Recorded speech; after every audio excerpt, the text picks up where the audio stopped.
আসসালামু আলাইকুম। এটিএন বাংলা সংবাদে সবাইকে স্বাগত জানাচ্ছি। আমি বর্ষা ইসলাম। শুরুতেই বিআরবি কেবল সংবাদ শিরোনাম। জ্বালানি সংকটে পতিত স্বৈরাচার ও বিশ্ব পরিস্থিতির দায়ী মন্তব্য রিজভির। স্থানীয় সরকার নির্বাচনে হস্তক্ষেপ করবে না সরকার, ডক্টর মঈনের আশ্বাস।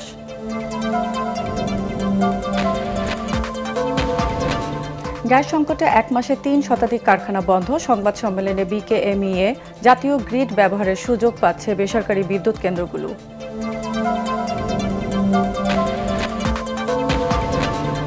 বঙ্গভবনে প্রথম অফিস করলেন রাষ্ট্রপতি মির্জা ফখরুল। নৌ ও বিমান বাহিনীর অফিসারদের পেশাগত দক্ষতা ও বিশ্বস্ততায় গুরুত্ব দেওয়ার নির্দেশ প্রধানমন্ত্রীর।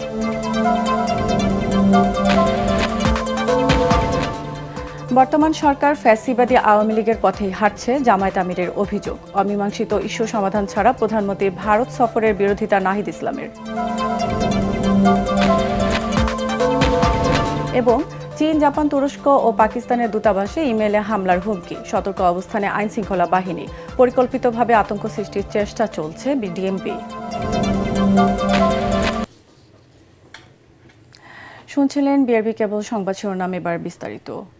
বিদ্যুৎ, জ্বালানি আর অর্থনৈতিক সংকটের জন্য পতিত স্বৈরাচার সরকার এবং বৈশ্বিক যুদ্ধ পরিস্থিতি দায়ী বলে মন্তব্য করেছেন বিএনপির ভারপ্রাপ্ত মহাসচিব রুহুল কবির রিজভী।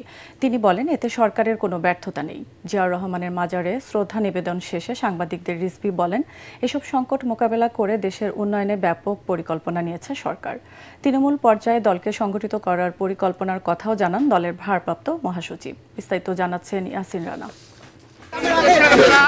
প্রধানমন্ত্রীর রাজনৈতিক উপদেষ্টার দায়িত্ব পাওয়া সদ্য সাবেক তথ্যমন্ত্রী জহিরুদ্দিন স্বপন নেতাকর্মীদের নিয়ে শহীদ রাষ্ট্রপতি জিয়াউর রহমান ও সাবেক প্রধানমন্ত্রী বেগম খালেদা জিয়ার সমাধিতে শ্রদ্ধা জানাতে আসেন। অতিথি হিসেবে তার সাথে ছিলেন বিএনপির ভারপ্রাপ্ত মহাসচিব রুহুল কবির রিজভী। সমাধিতে ফুলেল শ্রদ্ধা জানিয়ে মরহুমের রুহের মাগফিরাত কামনায় দোয়া ও মোনাজাত করা হয়। শ্রদ্ধা নিবেদনের আনুষ্ঠানিকতা শেষে বিদ্যুৎ, জ্বালানি আর অর্থনৈতিক সংকটের জন্য পতিত স্বৈরাচারী সরকার আর বৈশ্বিক পরিস্থিতিকে দায়ী করেন বিএনপির ভারপ্রাপ্ত মহাসচিব রুহুল কবির রিজভী। কিছু কিছু সংকট হয়েছে বিভিন্ন কারণে, সেটার জন্য সরকার বা অন্য কোনো কিছু দায়ী নয়। সেটি হচ্ছে প্রাকৃতিক একটি সংকট। যুদ্ধের কারণে আমাদের জ্বালানি সংকট হয়েছে এবং আমাদের যে টার্মিনাল, যেখানে গ্যাস, এলএনজি যেখান থেকে সরবরাহ করা হয় সেটি ত্রুটিযুক্ত। এর মধ্যেও চক্রান্ত যে নেই তা না, চক্রান্ত আছে, ষড়যন্ত্র আছে, কিন্তু সেগুলোকে আইডেন্টিফাই করে সেই চক্রান্তগুলোকে প্রতিহত করে এই সরকার জনকল্যাণে, সামাজিক সুরক্ষা এবং অবকাঠামোগত যে উন্নয়নের ধারা, সেই ধারাটি তিনি অব্যাহত রেখেছেন। সরকার পরিচালনায় জবাবদিহিতা ও দুর্নীতি রোধে প্রাধান্য দেওয়া হচ্ছে বলে জানান তিনি। প্রতিটি ক্ষেত্রে সরকার যে কাজগুলি করছেন তার জবাবদিহিতা থাকবে। সেটি পার্লামেন্টে হতে পারে, সেটি নেতাকর্মীদের মধ্যেও সরকার মন্ত্রীরা সেই জবাবদিহিতা করবেন। তৃণমূলের সংগঠনকে শক্তিশালী ও গতিশীল করতে নানা পরিকল্পনার কথা জানান বিএনপির ভারপ্রাপ্ত মহাসচিব। ঐক্যবদ্ধ এবং জনগণের কাছে দায়িত্বশীল একটি রাজনৈতিক দল, যাদের বিরুদ্ধে কোনো ধরনের অনৈতিক অভিযোগ উঠবে না, সেই সকল নেতাকর্মীদেরকে একত্রিত করে আমাদের সাংগঠনিক কাঠামোকে আমরা মজবুত করে তুলব। রুহুল কবির রিজভী জানান, মেয়াদোত্তীর্ণ কমিটি ভেঙে পর্যায়ক্রমে সারা দেশে বিএনপি ও অঙ্গ সংগঠনের নতুন কমিটি করা হবে। ধন্যবাদ। ইয়াসিন রানা, এটিএন বাংলা, ঢাকা। সংবিধান মেনে যথাসময়ে স্থানীয় সরকার নির্বাচন হবে। এসব নির্বাচনে সরকার কোনো হস্তক্ষেপ করবে না। জনগণ স্বাধীনভাবে প্রতিনিধি নির্বাচিত করতে পারবেন। নতুন দায়িত্ব নিয়ে এসব কথা বলেন স্থানীয় সরকার মন্ত্রী ডক্টর আব্দুল মঈন খান। তিনি অভিযোগ করেন, 2008 থেকে 2024 সাল পর্যন্ত দেশে কোনো নির্বাচন হয়নি। তবে প্রতিশোধের রাজনীতিতে বিশ্বাস করে না বিএনপি। গত 17 বছর যারা দুর্নীতি করেছেন তাদের বিরুদ্ধে ব্যবস্থা নেওয়া হবে বলেও জানান মন্ত্রী। রিপোর্টে জানাচ্ছেন মাহবুব কবির চপল। স্থানীয় সরকার মন্ত্রী মির্জা ফখরুল ইসলাম আলমগীরকে রাষ্ট্রপতি করবার পর এই মন্ত্রণালয়ের দায়িত্ব দেওয়া হয় বিএনপির সিনিয়র নেতা ডক্টর আব্দুল মঈন খানকে। রোববার সকালে সচিবালয়ে আসেন তিনি, কুশল বিনিময় করেন কর্মকর্তাদের সাথে। বলেন 18 বছর পর নির্বাচিত সরকার পেয়েছে জনগণ, জনগণের সেবা করতেই সর্বোচ্চ গুরুত্ব দিচ্ছে এই সরকার। আমি বিশ্বাস করি যে বাংলাদেশের 50টি মন্ত্রণালয়ের মধ্যে স্থানীয় সরকার মন্ত্রণালয় যদি সঠিকভাবে কাজ করে, জনগণের সঙ্গে যে সেবা, সেই সেবা যদি সঠিকভাবে দেয়, তাহলে কিন্তু পুরো বাংলাদেশ ঠিক থাকবে, পুরো সরকার ঠিক থাকবে। স্থানীয় সরকার নির্বাচন কবে হবে সাংবাদিকদের এমন প্রশ্নে তিনি বলেন, আগের ঘোষণা অনুযায়ী 1 বছরের মধ্যেই নির্বাচন হবে, যেখানে স্বাধীনভাবে প্রতিনিধি নির্বাচিত করতে পারবেন ভোটাররা। জনগণের ইচ্ছার প্রতিফলন ঘটানোর জন্যই 5টা স্তরে এখানে নির্বাচন হবে, প্রত্যেকটি স্তরে নির্বাচন হবে এবং সত্যিকার অর্থে জনগণের প্রতিনিধিরা সেই নির্বাচনে নির্বাচিত হোক, এটাই আমাদের প্রত্যাশা। এ সময় স্থানীয় সরকার প্রতিমন্ত্রী বলেন, বিগত সরকারের সময়ে এ মন্ত্রণালয় ঘিরে লুটপাট দুর্নীতির যে অভিযোগ উঠেছিল, তা থেকে বেরিয়ে আসতে কাজ করছেন তারা।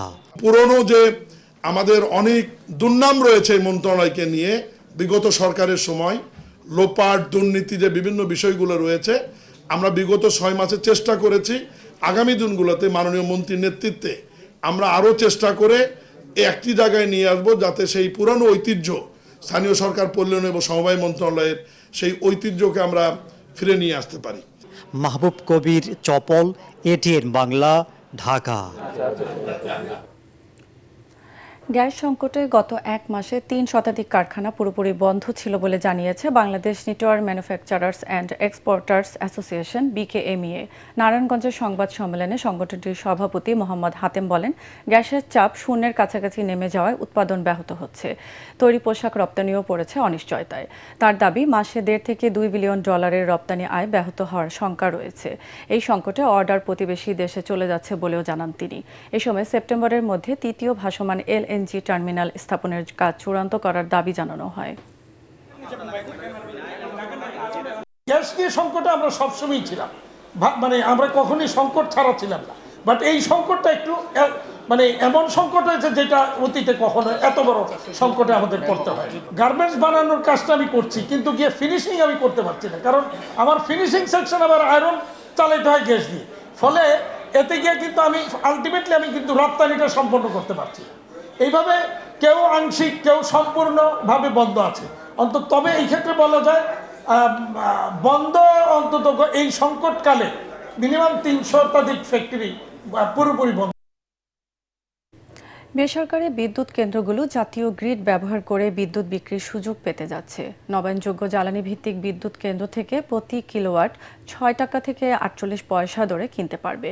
নবায়নযোগ্য বিদ্যুতের ট্যারিফ নির্ধারণ নিয়ে গণগণভাবে এ প্রস্তাব উঠে আসে। এই সময় বিদ্যুতের দাম ও ভোক্তা স্বার্থ নিয়ে ওঠে নানা প্রশ্ন। এর যদি ন্যূনতম ব্যত্যয় ঘটে, কোনো রকম ব্যত্যয় ঘটে এবং তার জন্য ভোক্তাদের ক্ষতি হয়, তাহলে বিআরসি আইনের 42 এবং 43 ধারা অনুযায়ী 3 বছরের কারাদণ্ড অথবা অর্থদণ্ড অথবা উভয়দণ্ড দণ্ডিত হওয়ার বিধান আছে। 23তম রাষ্ট্রপতি হিসেবে শপথ নেওয়ার পর প্রথমবারের মতো বঙ্গভবনে দাপ্তরিক কার্যক্রম শুরু করেছেন নবনির্বাচিত রাষ্ট্রপতি মির্জা ফখরুল ইসলাম আলমগীর। বেলা 11টায় রাষ্ট্রপতি বঙ্গভবনে পৌঁছালে প্রধান ফটকে পুলিশের একটি সুসজ্জিত অশ্বারোহী দল তাকে অভ্যর্থনা জানায়। পরে প্রেসিডেন্ট গার্ড রেজিমেন্টের একটি চৌখস দল রাষ্ট্রপতিকে গার্ড অব অনার দেয়। রাষ্ট্রীয় সালাম গ্রহণ ও গার্ড পরিদর্শন শেষে রাষ্ট্রপতির সামরিক সচিব মেজর জেনারেল ASM বাহাউদ্দিন, জনবিভাগের সচিব AJM সালাউদ্দিন নাগুরি, প্রেস সচিব Mohammad Sarwar Alam, PGR commander brigadier general Golam Arikul Alam রাষ্ট্রপতি ও তার পরিবারের সদস্যদের ফুল দিয়ে স্বাগত জানান।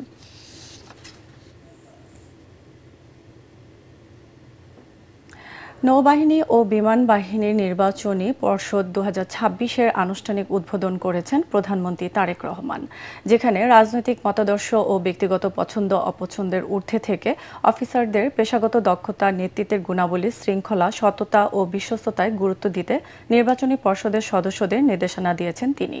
এ সময় বিমান বাহিনীর গুরুত্বপূর্ণ অপারেশনাল স্থাপনা পরিদর্শন করেন প্রধানমন্ত্রী। অনুষ্ঠানস্থলে তাকে স্বাগত জানান প্রতিরক্ষা উপদেষ্টা। অবসরপ্রাপ্ত brigadier general doctor AKM Shamsul Islam ও ৩ বাহিনীর প্রধান। এই পদোন্নতি পর্ষদে বাংলাদেশ নৌবাহিনীর ক্যাপ্টেন, কমান্ডার ও লেফটেন্যান্ট কমান্ডার এবং বিমান বাহিনীর গ্রুপ ক্যাপ্টেন, উইং কমান্ডার এবং স্কোয়াড্রন লিডার পদবীর যোগ্য কর্মকর্তাগণ পরবর্তী পদোন্নতির জন্য বিবেচিত হবেন। জুলাই আন্দোলন এখনো শেষ হয়নি, সামনে আরও বড় যুদ্ধ অপেক্ষা করছে বলে মন্তব্য করেছেন বিরোধী দলীয় নেতা ও জামায়াতের আমির ডক্টর শফিকুর রহমান। রাজধানীর ইনস্টিটিউশন অব ডিপ্লোমা ইঞ্জিনিয়ার্সে সিরাতুন নবী উপলক্ষে রাষ্ট্র সংস্কার বিষয় সেমিনার ও পুরস্কার বিতরণী অনুষ্ঠানে তিনি এসব কথা বলেন। বর্তমান সরকারও ফ্যাসিবাদী আওয়ামী লীগের পথেই হাঁটছে বলে অভিযোগ করেন জামায়াতে আমির। 15 বছরের ফ্যাসিবাদী সরকার যে রাস্তায় হেঁটেছে, বর্তমান সরকার সেই রাস্তা ধরেই হাঁটছে। এই রাস্তা পরিবর্তন করতে হবে। এই রাস্তা ফ্যাসিবাদের রাস্তা, এই রাস্তা আয়নাগরের রাস্তা, এই রাস্তা অসংখ্য মানুষকে বিনা বিচারে খুন করার রাস্তা, এই রাস্তা শাপলা চত্বরে আলিম উলামার উপর হায়নার মতো ঝাঁপিয়ে পড়ার রাস্তা। এই রাস্তা বাংলাদেশের মানুষ এই রাস্তায় কাউকে চলতে দেবে না। অমীমাংসিত বিষয়গুলো সমাধান না করে প্রধানমন্ত্রীর ভারত সফর জাতির জন্য কল্যাণকর হবে না বলে মন্তব্য করেছেন জাতীয় নাগরিক পার্টির আহ্বায়ক ও বিরোধী দলীয় চিফ হুইপ নাহিদ ইসলাম। তিনি বলেন, বিদ্যুৎ ও জ্বালানি খাতে সরকারের অব্যবস্থাপনার কারণেই দেশবাসীকে ভোগান্তি পোহাতে হচ্ছে। 11 দলীয় ঐক্যের বৈঠক শেষে বিরোধী দলীয় নেতা ডক্টর শফিকুর রহমানের সরকারি বাসভবনে এক সংবাদ সম্মেলনে তিনি একথা বলেন। নাহিদ ইসলাম জানান, সারা দেশে জ্বালানি সংকট তীব্র আকার ধারণ করেছে। এর প্রতিবাদে আগামী 5 সেপ্টেম্বর থেকে 11 দলের লং মার্চ কর্মসূচি পালন করবে 11 দলীয় ঐক্য। এই সরকারের কাছে কোনো পরিকল্পনা নাই দেশ কিভাবে পরিচালনা করতে হয়, এবং তারা বিরোধী দলের কাছে পরিকল্পনা চাচ্ছে। জ্বালানি নিয়ে যে কমিটি হয়েছিল সংসদে, সেই কমিটিতে কিন্তু বিরোধী দল তার প্রস্তাবনাটা দিয়েছিল, যদিও সেই কমিটিটাকেও ব্যর্থ করা হয়েছিল। পরবর্তীতে কমিটি কোনো কার্যকর করা হয়নি এবং এই রিপোর্টটা নিয়ে কোনো ধরনের আলোচনা হয়নি। ফলে সরকারের এই অব্যবস্থাপনার কারণে দেশবাসী ভুগছে, আইন শৃঙ্খলার পরিবেশ মোটেও উন্নতি হয়নি। ফলে এই মন্ত্রণালয়গুলো কি করবেন, যেগুলো আসলে ক্রমাগতভাবে ব্যর্থ হচ্ছেন। ঢাকার একাধিক বিদেশি দূতাবাসে ইমেলের মাধ্যমে হামলার হুমকির ঘটনায় সতর্ক রয়েছে আইনশৃঙ্খলা রক্ষাকারী বাহিনী। জাপান, চীন, তুরস্ক ও পাকিস্তান দূতাবাসে এমন হুমকি পাওয়ার পর বিষয়টি নিয়ে দূতাবাসগুলোর কর্মকর্তাদের সঙ্গে বৈঠক শেষে একথা জানান ডিএমপির সিটিটিসি ও ডিবি। ডিএমপির মিড সেন্টারে সংবাদ সম্মেলনে ডিবি প্রধান বলেন, এখন পর্যন্ত আতঙ্কিত হওয়ার মতো কোনো তথ্য পাওয়া যায়নি। তবে পরিকল্পিতভাবে আতঙ্ক সৃষ্টি কিংবা দেশের ভাবমূর্তি নষ্টের চেষ্টাও থাকতে পারে বলে মনে করছেন গোয়েন্দারা। হুমকির উৎস শনাক্তে ইমেলের ডিজিটাল ফরেনসিক বিশ্লেষণ, প্রেরকের পরিচয় ও সংশ্লিষ্ট ডিজিটাল ফুটপ্রিন্ট খতিয়ে দেখছে পুলিশ। পাশাপাশি ঢাকার কূটনৈতিক এলাকাগুলোতে নিরাপত্তা ও নজরদারি জোরদার করা হয়েছে। বিভিন্ন গ্রুপ আছে, যে গ্রুপ দেশের বিভিন্ন বর্ণাঢ্য ব্যক্তি, ধনাঢ্য ব্যক্তি এবং পেশাগত যে সমস্ত বড় বড় ব্যক্তি আছে, তাদেরকে টার্গেট করে তাদের ঠিকানা জোগাড় করে, তাদের পেশাগত তথ্য সংগ্রহ করে এবং তাদের নিকট থেকে মোটা অঙ্কের টাকা দাবি করে। আমি আপনাদের মাধ্যমে জানাচ্ছি, পেশাগত ক্ষেত্রে বা আমাদের যারা গুণীজন আছেন, তারা এরকম কোনো সংবাদ পেলে এটা ভীতসন্ত্রস্ত না হয়ে সঙ্গে সঙ্গে নিকটস্থ থানাতে যেন এটা অবগত করে। মানবিক সাহায্য নয়, প্রত্যাবর্তনী রোহিঙ্গা সংকটের স্থায়ী সমাধান বলে মন্তব্য করেছেন পররাষ্ট্র প্রতিমন্ত্রী শামা ওবায়েদ। এক অনুষ্ঠানে তিনি বলেন, এই সংকট মোকাবেলায় সময় ক্ষেপণ করতে চায় না সরকার। আলাদা আরেক অনুষ্ঠানে আইনমন্ত্রী মোহাম্মদ আসাদুজ্জামান বলেন, রোহিঙ্গা সংকটের স্থায়ী সমাধানের মিয়ানমারকে দায়িত্ব নিতে হবে। তরিক ইসলামের রিপোর্ট।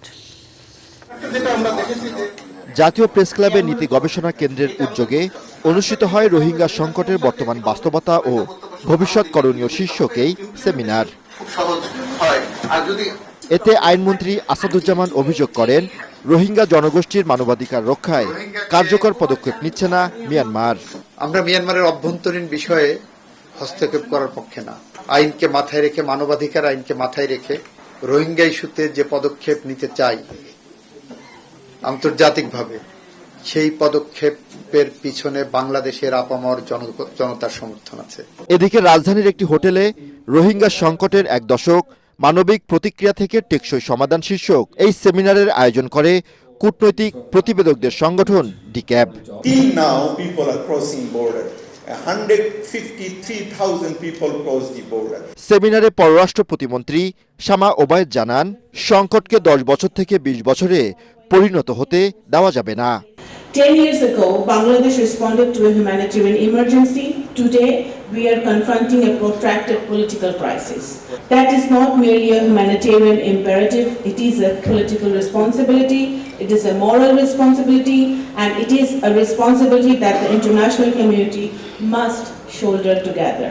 অনুষ্ঠানে রোহিঙ্গা সংকট সমাধানে আন্তর্জাতিক সম্প্রদায়ের যৌথ উদ্যোগও কামনা করেন আলোচকরা। তরিক ইসলাম, এটিএন বাংলা, ঢাকা। যেসব জুলাই শহীদদের নাম তালিকায় আসেনি তাদেরকে নতুন তালিকার অন্তর্ভুক্ত করা হবে বলে জানিয়েছেন মুক্তিযুদ্ধ বিষয়ক প্রতিমন্ত্রী ইশরাক হোসেন। কেন্দ্রীয় শহীদ মিনারে জুলাই অভ্যুত্থানে রাজধানীর রামপুরা বনশ্রী এলাকার আন্দোলনের ইতিবৃত্ত নিয়ে ডকুমেন্টারি প্রদর্শনী ও আলোচনা সভায় তিনি একথা জানান। এ সময় প্রবাসী কল্যাণ ও বৈদেশিক কর্মসংস্থান প্রতিমন্ত্রী রুনুল হক নূর বলেন, মূলধারা রাজনীতিতে জামায়াতের উত্থান জাতিকে অশনি সংকেত দিচ্ছে। জামায়াতের বিকল্প বিরোধী দল দরকার বলে মনে করেন তিনি। কেন্দ্রীয় শহীদ মিনারে প্রদর্শিত ডকুমেন্টারিতে তুলে ধরা হয় সেই কঠিন সময়ে ছাত্র জনতার ভূমিকার কথা। অন্যদের মধ্যে উপস্থিত ছিলেন প্রধানমন্ত্রীর উপদেষ্টা ডক্টর জায়েদুর রহমান।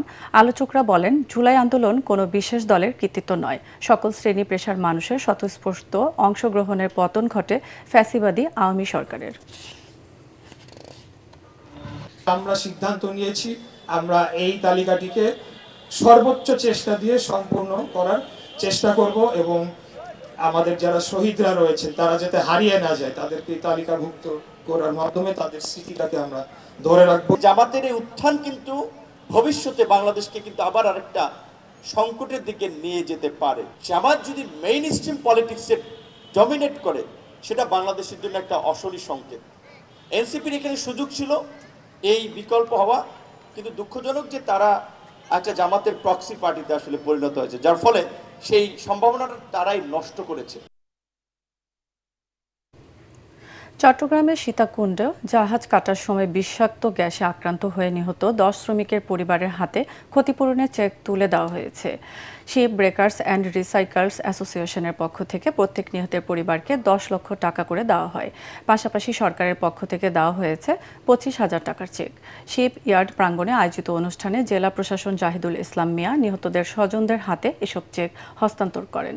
অনুষ্ঠানে উপস্থিত ছিলেন শিপ ব্রেকার্স অ্যান্ড রিসাইকালস অ্যাসোসিয়েশনের সভাপতি Mohammad Mohsin, Ferdous steel ship recycling ইন্ডাস্ট্রিজের মালিক ফেরদৌস ওয়াহিদ সহ সংশ্লিষ্টরা। ভবিষ্যতে নিহত শ্রমিকদের পরিবারের পাশে থাকার আশ্বাস দেন তারা।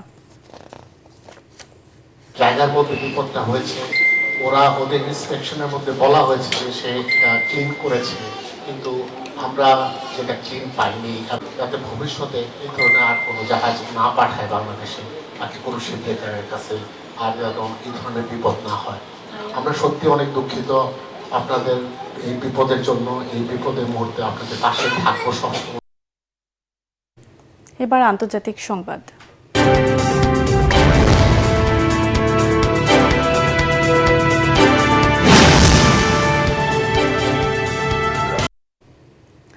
ইরানের বিরুদ্ধে যুক্তরাষ্ট্রের আগ্রাসনের সব হিসেব নিকাশ ভুল প্রমাণ করেছে বলে মন্তব্য করেছেন দেশটির প্রেসিডেন্ট মাসুদ পেজেশকিয়ান।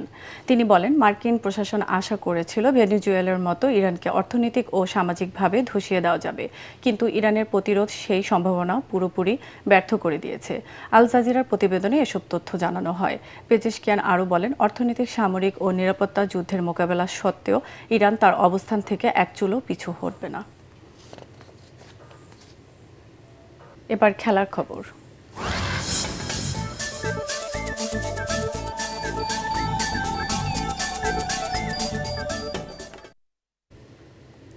মাত্র দুদিনেই শেষ হলো বাংলাদেশ ও অস্ট্রেলিয়ার মধ্যকার ম্যাকাই টেস্ট। ইনিংস ও 51 রানে হারল বাংলাদেশ।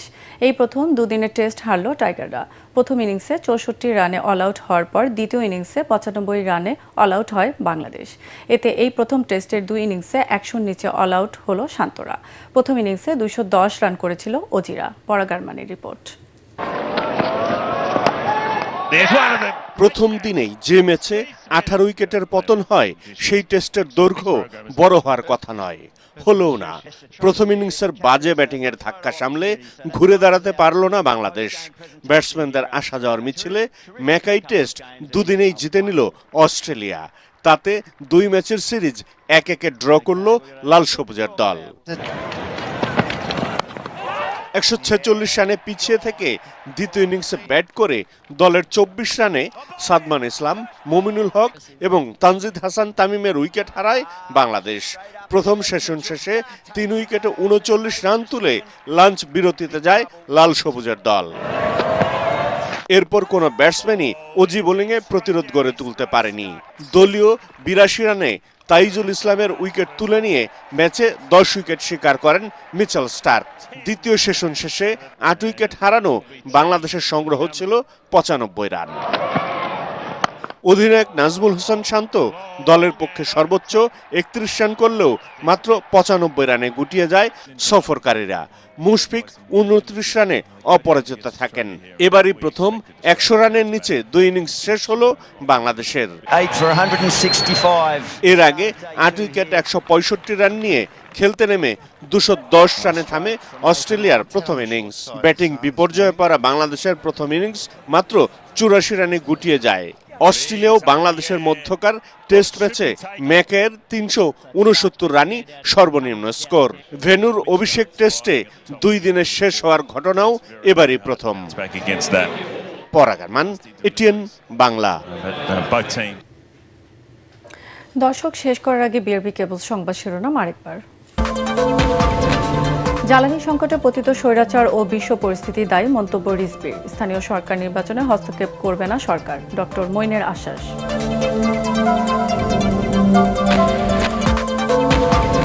গ্যাস সংকটে 1 মাসে 3 শতাধিক কারখানা বন্ধ। সংবাদ সম্মেলনে বিকেএমইএ। জাতীয় গ্রিড ব্যবহারের সুযোগ পাচ্ছে বেসরকারি বিদ্যুৎ কেন্দ্রগুলো।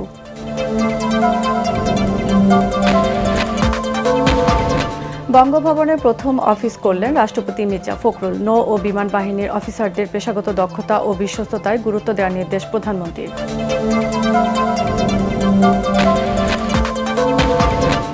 বর্তমান সরকার ফ্যাসিবাদী আওয়ামী লীগের পথেই হাঁটছে, জামায়াত আমিরের অভিযোগ। অমীমাংসিত ইস্যু সমাধান ছাড়া প্রধানমন্ত্রীর ভারত সফরের বিরোধিতা নাহিদ ইসলামের।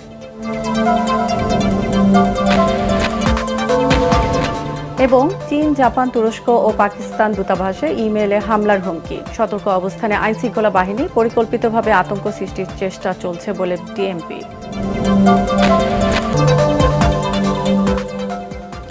দর্শক, পরবর্তী সংবাদ দেখার আমন্ত্রণ জানিয়ে এখনকার মতো শেষ করছি। এটিএন বাংলা সংবাদ ইউটিউবে দেখতে ব্রাউজ করুন, youtube/ATN বাংলা নিউজ। ধন্যবাদ সবাইকে।